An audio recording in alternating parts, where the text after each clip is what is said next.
அந்த அழகான கிராமத்துல ஒரு அனாதை இல்லம் இருந்தது. ஆதரவில்லாத சில சின்ன சின்ன பசங்க அதுல இருந்தாங்க.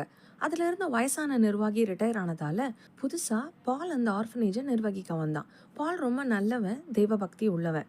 சுத்திலும் பசுமை, அன்பான ஜனங்க, இன்னசென்ட்டான குட்டி குட்டி பசங்க, சுத்தமான காத்துன்னு பாலுக்கு அங்க இருக்கிறது ரொம்ப பிடிச்சிச்சு.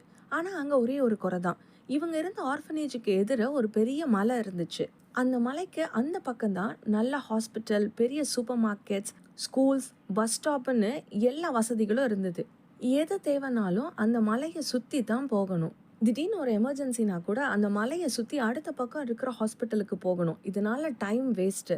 இது எல்லாருக்குமே ரொம்ப இடைஞ்சலாகவும் ரொம்ப சிரமமாகவும் இருந்துச்சு. இதுக்கு என்ன தீர்வு, என்ன பண்ணலான்னு யோசிச்ச பால் அடுத்த நாள் சாயந்தரம் அந்த ஊர் மக்களை எல்லாரையும் கேதர் பண்ணான்.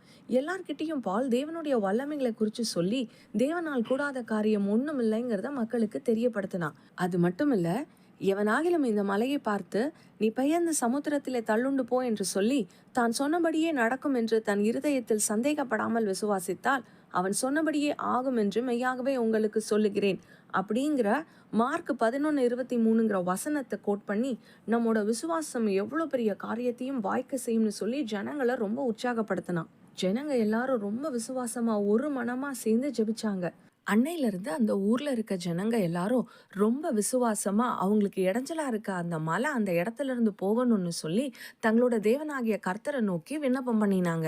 ஒரு மாசம் கழிச்சு ஒரு நாள் அந்த ஊருக்குள்ள பெரிய பெரிய ஜேசிபிஸ், கிரேன்ஸ் எல்லாம் வந்துச்சு.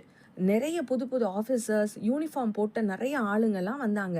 என்னன்னு விசாரிச்சு பார்த்தா ஒரு பெரிய ஃபேமஸான கார்ப்பரேட் கம்பெனி தங்களோட பிரான்ச்சை மலைக்கு அந்த பக்கம் கட்ட போறதாகவும், அப்போ இந்த மலை அவங்க ஆஃபீஸ்க்கு பக்கத்தில் இருந்தா அது பார்க்க நல்லா இருக்காதுங்கிறதாலையும் அது அவங்களுக்கு இடைஞ்சலா இருக்குங்கிறதாலையும் கவர்மெண்ட் பெர்மிஷன் வாங்கி அந்த மலையை உடைக்க ஆரம்பிச்சாங்க.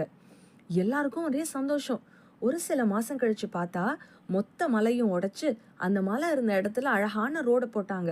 ஊர் ஜனங்க எல்லாம் அந்த ரோடை யூஸ் பண்ணி ரொம்ப சீக்கிரத்துல ஹாஸ்பிட்டலுக்கோ, சூப்பர் மார்க்கெட்டுக்கோ, ஸ்கூலுக்கோ இல்ல பஸ் ஸ்டாப்புக்கோ ஈஸியா போக முடிஞ்சுது. இது பாலோட வாழ்க்கையில நடந்த உண்மை சம்பவம். நிஜமான ஒரு பெரிய மலையையே ஒன்றும் இல்லாம ஆக்குறது என் தேவனுக்கு அற்ப காரியம்னா, உங்க வாழ்க்கையில இன்னைக்கு உங்க முன்னால மலை போல தெரியிற அந்த பெரிய பிரச்சனை ஒண்ணுமே இல்லை.